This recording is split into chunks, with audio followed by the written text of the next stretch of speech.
Olá, meu irmão, olá, minha irmã, seja muito bem-vindo, muito bem-vinda ao Leitura Viva, leitura orante da Palavra. Hoje é segunda-feira, dia 13 de abril de 2026, segunda semana da Páscoa. Em nome do Pai, do Filho e do Espírito Santo. Amém. Ao sopro de vida, de libertação, que agitas as águas da nossa existência, abre nossos corações para o novo.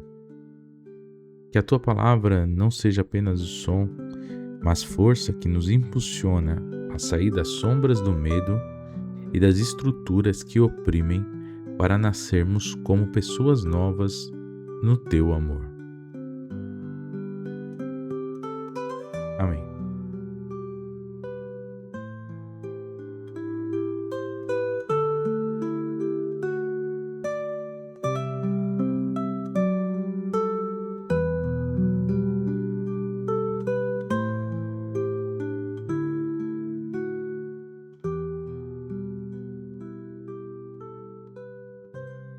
Quando terminaram a oração, todos ficaram cheios do Espírito Santo e anunciavam corajosamente a palavra de Deus.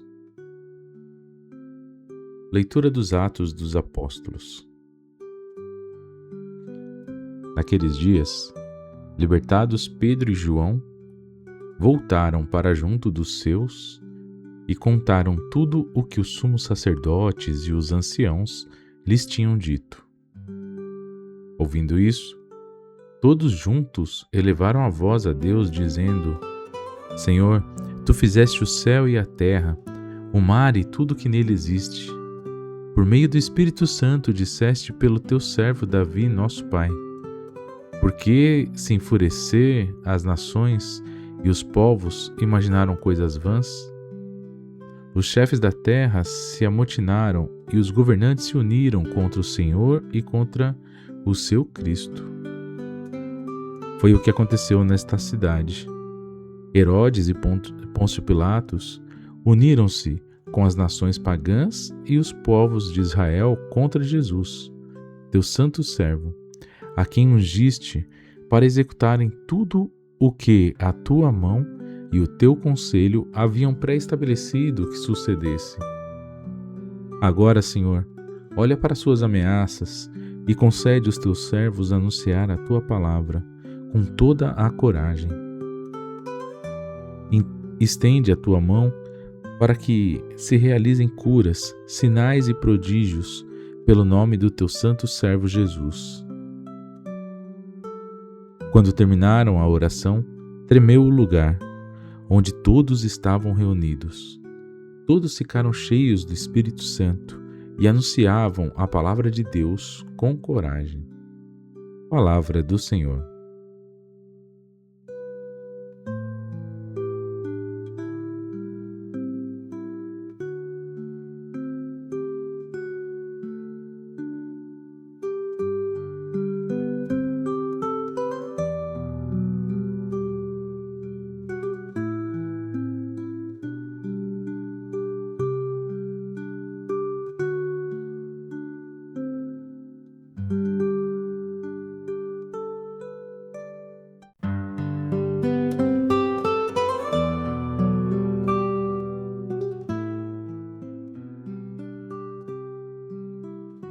Salmo responsorial. Felizes hão de ser todos aqueles que põem sua esperança no Senhor. Felizes hão de ser todos aqueles que põem sua esperança no Senhor. Porque as nações se amotinam e os povos planejam em vão, os governantes da terra se levantam e os chefes se reúnem contra o Senhor e contra o seu ungido. Quebremos suas correntes e joguemos longe de nós o seu jugo. Ri-se aquele que habita os céus, o Senhor zomba deles. Então ele lhes fala, em sua ira, os aterroriza em seu furor. Eu mesmo estabeleci o meu ungido sobre Sião, minha montanha santa. Vou proclamar o decreto do Senhor. O Senhor me disse, tu és o meu filho e hoje eu te gerei. Pede-me, e eu te darei as nações como herança e os confins da terra poderá moldar como argila. Felizes hão de ser todos aqueles que põem sua esperança no Senhor. Felizes hão de ser todos aqueles que põem sua esperança no Senhor.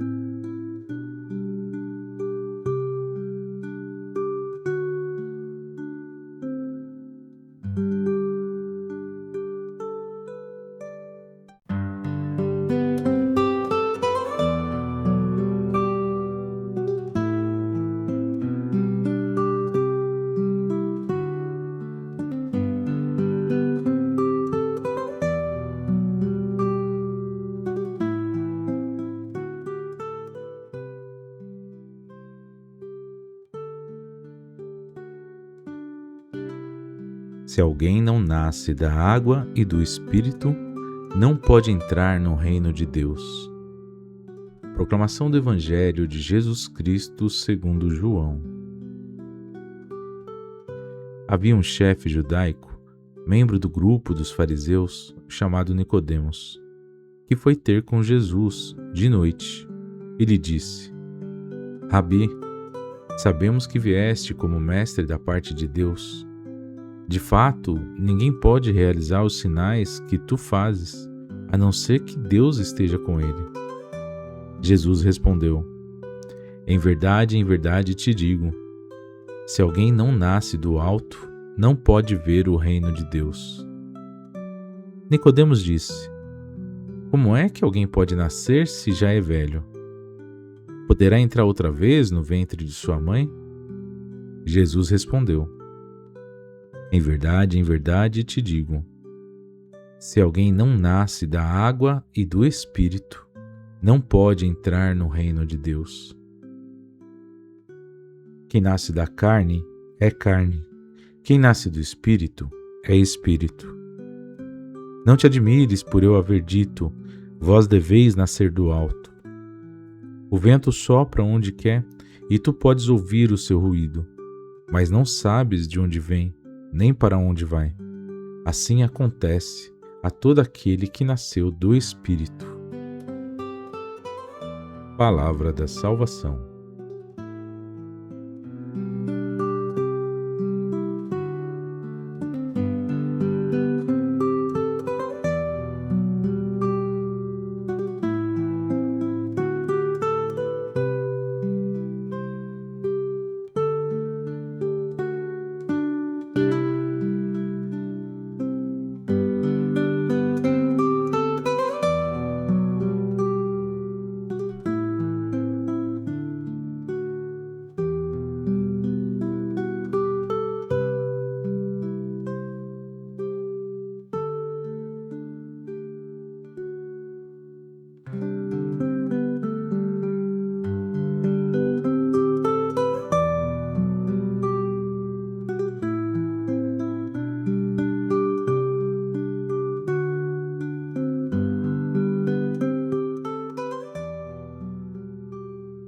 Minha irmã, meu irmão, essas leituras de hoje nos mostram o encontro de Jesus com Nicodemos, e ali não há apenas um debate teológico. Ali estão sendo contrapostas duas visões completamente diferentes dos mundos. Ali, um dos maiores chefes dos judeus, um dos maiores chefes da religião do templo, representa a segurança da lei, a estabilidade das instituições e a noite das nossas certezas que, embora busquem a Deus, Tem medo da luz que desestabiliza. Nós vemos hoje em nossas comunidades de fé, em nossas paróquias, na nossa igreja como um todo, o quanto que as novidades deste mundo, o quanto que essas mudanças permanentes, elas assustam. Porque a instituição, ela é moldada, ela é feita para a perenidade. Ela é feita para tempos seguros. Ela é feita para se dar e se concluir em tempos de paz.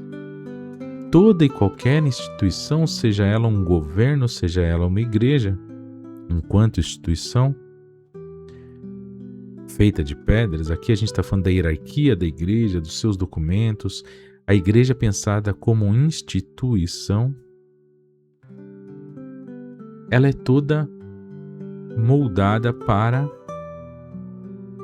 estabelecer uma forma de vida, para dar suporte, dar manutenção a uma forma de vida. E esse suporte, essa manutenção, tendo em vista os seus mais de 2000 anos de história, é para que você tenha uma vida estável, uma vida tranquila, uma vida de paz, uma vida instituída. A igreja serve justamente, a igreja como instituição aqui, serve justamente para te amparar como confiança. E é tudo isso que representa neste encontro Nicodemos. Por outro lado, o Evangelho de João nos narra com muitas simbologias aqui neste Evangelho. Se a gente lê completamente este conto, este feito, a noite é o espaço da incompreensão e do medo. E é bem por isso que Nicodemos, que representa toda essa segurança, toda essa estabilidade, vai se encontrar à noite com Jesus. E ele o reconhece como mestre. Mas, mesmo reconhecendo-o como mestre, como toda e qualquer instituição, Nicodemos tenta enquadrar Jesus nos seus parâmetros, enquadrar Jesus aquilo que já existe, enquadrar Jesus a religião oficial, enquadrar Jesus a instituição existente. Jesus, porém, rompe totalmente o protocolo e exige o que é impossível. Aquele que não nascer de novo não conseguirá entrar no reino de Deus. Ora, nascer de novo está justamente uma contra-instituição, uma revolução, porque para nascer de novo é necessário que você nasça diferente, você nasça de outra forma. O termo bíblico aqui, usado no Novo Testamento, é o termo anotem, com H. Esse termo ele conota justamente essa repetição do alto, ou seja, é um nascer novamente, mas é um nascer diferente, porque é um nascer do alto. É um nascer que vem de Deus. Então Jesus vai explicando tudo isso a Nicodemos. Explica que é uma reforma externa, que tem que ser totalmente um aprimoramento moral da sua instituição. É uma revolução que vem desde dentro, que vem da essência. É uma transformação estrutural total do templo e da religião como ela está instituída. Então, quando nós falamos que Jesus não fundou uma nova religião, de fato não fundou, mas ele morreu judeu e ressuscitou judeu e foi para o céu judeu. Mas o que Jesus está pedindo fica muito claro nessa conversa com Nicodemos, que é uma transformação estrutural de todo o judaísmo, de toda a religião.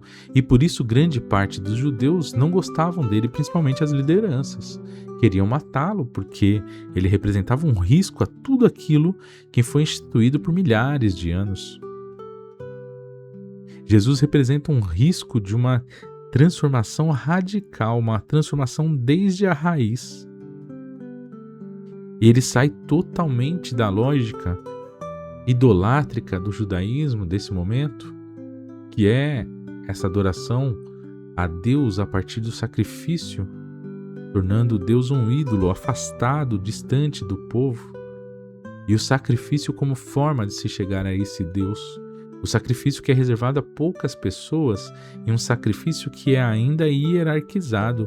Tem aqueles que podem fazer um sacrifício melhor quanto mais dinheiro tiver, e aqueles que podem fazer um sacrifício menorzinho que Deus vai acolher, mas não de tão bom grado. Então vejam como é importante essa revolução que Jesus propõe. Acaba com a religião do sacrifício, acaba com toda a idolatria possível. Em outra passagem ele diz que é necessário derrubar o templo e construí-lo novamente num tempo oportuno, que são os 3 dias.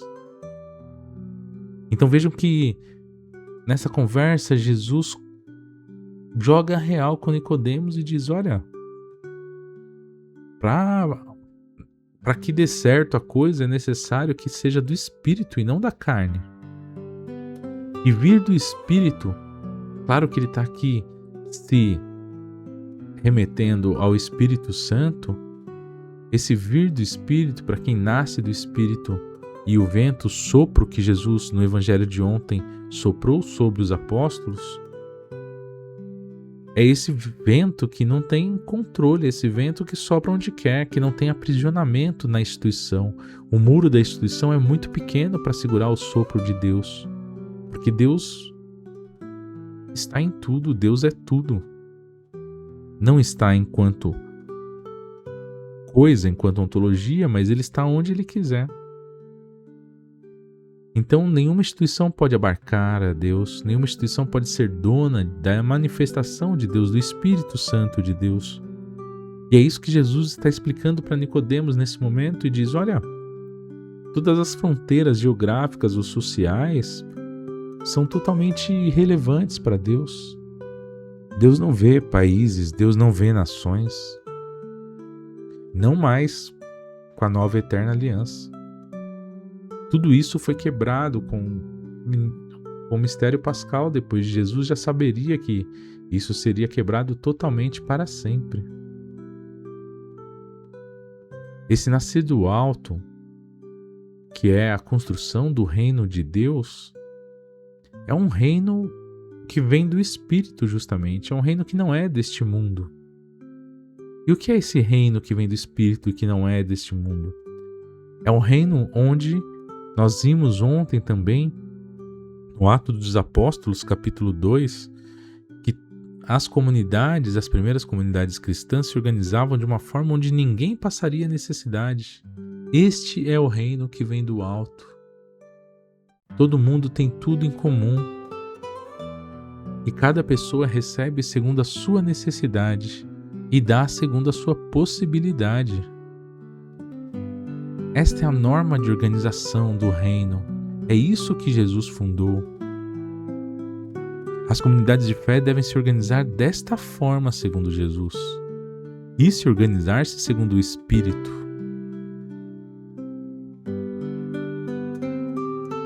Porque no fim das contas é isso que Deus quer de nós. Deus quer que nos amemos, e onde há amor não há necessidade.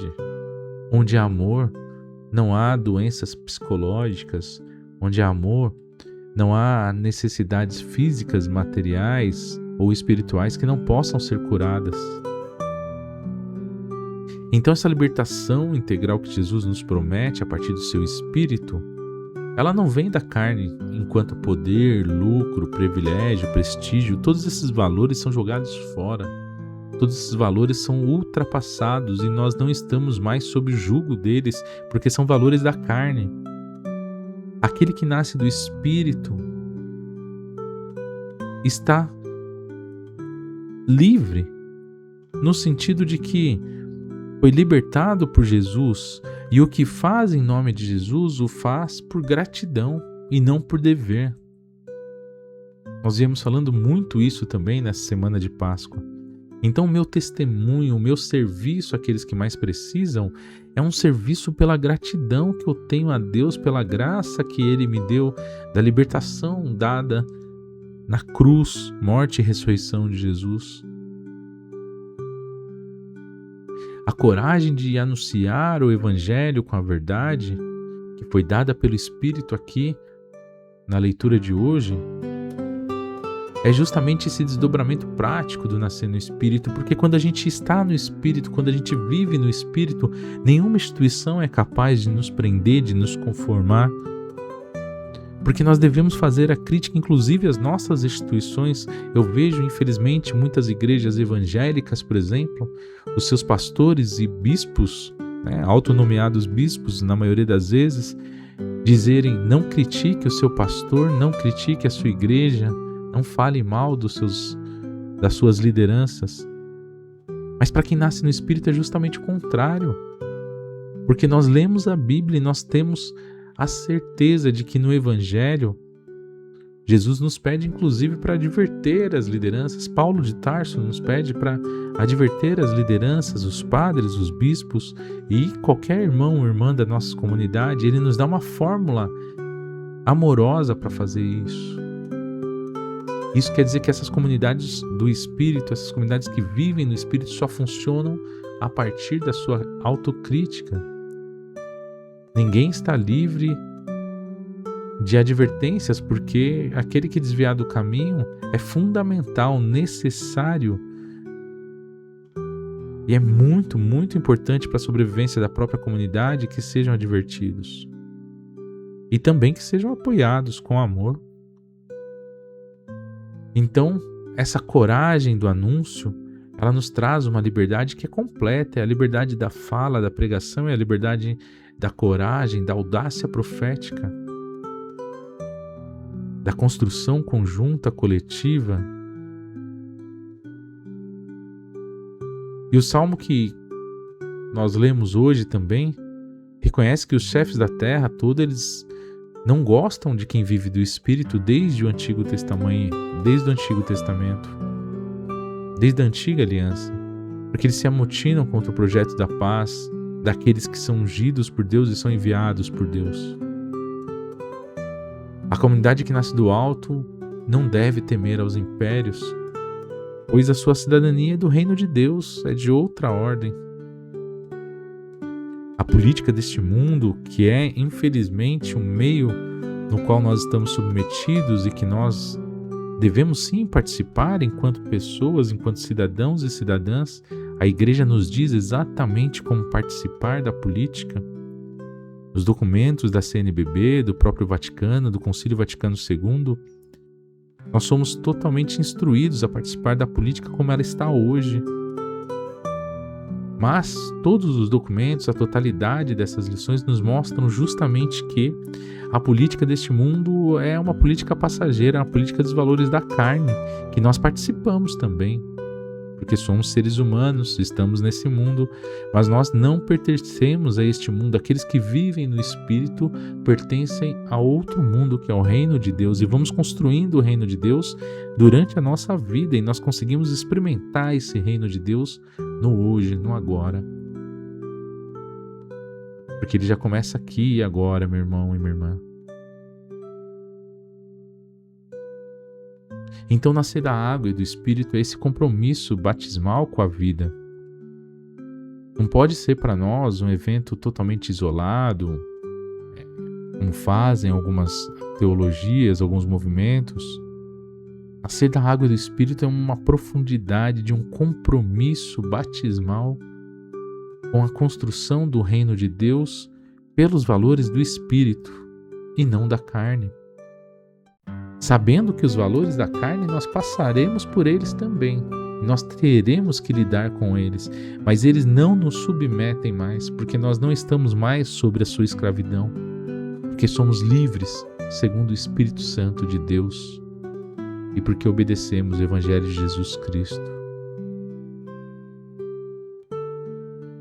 O Papa Francisco, ele escreveu uma mensagem que serve muito hoje, um dia depois do Dia da Misericórdia, que é a mensagem para o Dia Mundial dos Pobres. E ele diz assim: a opção pelos pobres pode levar-nos a uma amizade com os pobres, em que o Espírito Santo nos ensina a reconhecer a dignidade de cada um especialmente daqueles que são mais ignorados. Sem a opção preferencial pelos pobres, o anúncio do Evangelho corre o risco de ser incompreendido ou de se afogar naquele mar de palavras a que a atual sociedade da comunicação nos expõe cotidianamente. Quando a gente trabalha com pessoas em situação de rua e quando a gente entrega comida, entrega uma roupa, um calçado, e mais ainda quando tem uma coisinha a mais, tipo um bolinho, quando tem um refrigerante, ver a alegria nos olhos daqueles irmãos, daquelas irmãs que muitas vezes estão em situação muito precária, muitas vezes vão pegar a comida estando drogados, drogadas, e você sente, ao olhar por aquelas pessoas, justamente isso, você sente uma compaixão que não é dó, como a gente compreende, mas é aquilo que vem do nosso espírito. E nós conseguimos enxergar que aquelas pessoas estão sedentas de Deus, assim como nós estamos também. É isso que nos conecta a elas. E quando a gente vai a segunda vez no mesmo lugar, ou a terceira, você já começa a saber o nome das pessoas, como elas se comportam, você já começa a ter uma relação com elas. Talvez o trabalho com pessoas em situação de rua, assim como com pessoas em dependência química, que mesmo as que não estão na rua, talvez sejam dois dos trabalhos mais ingratos, porque a gente sabe que não acaba, não adianta ficar dando comida, ficar dando roupa, porque não vai acabar com a situação daquela pessoa. No entanto, a dignidade neste ato do poder hoje ter aquela refeição, aquela roupa, mas muito mais que isso, aquela palavra de uma pessoa, um abraço, uma oração. Aquela atenção daquele dia pode mudar vidas, sem sombra de dúvidas. E eu quero trazer aqui o Alex, que é uma pessoa em situação de rua. Eu não vou falar o local que nós saímos, mas ele tem uma esposa chamada Leia e uma filha chamada Kimberly. E pediu oração para ele. Eu peço que você também ore por ele. Assim como Deus me inspirou no momento, assim como eu consegui dizer para ele, mesmo que muito convalescido da sua situação, ele vai encontrar o caminho dele, porque uma hora Deus vai tocar o coração dele. Que nós possamos rezar para que Deus toque o coração das pessoas que mais precisam, e o nosso também. Em nossas comunidades nós possamos, de fato, nos atentar para a verdadeira liberdade que nasce do Espírito Santo e para a verdadeira utilidade da instituição, da igreja como pedra, da igreja como lugar da reunião, da igreja como meio e não como fim para a construção do reino de Deus.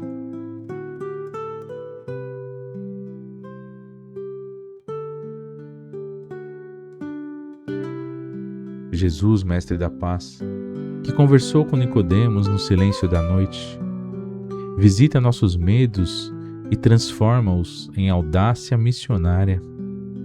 Que o Teu Espírito sopra sobre nós, quebrando as correntes da opressão e fazendo-nos agentes do Teu reino.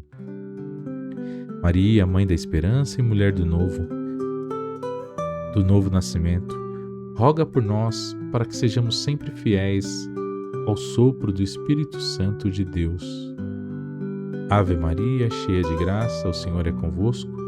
Bendita sois vós entre as mulheres, bendito é o fruto do vosso ventre, Jesus. Santa Maria, Mãe de Deus, rogai por nós, pecadores, agora e na hora de nossa morte. Amém.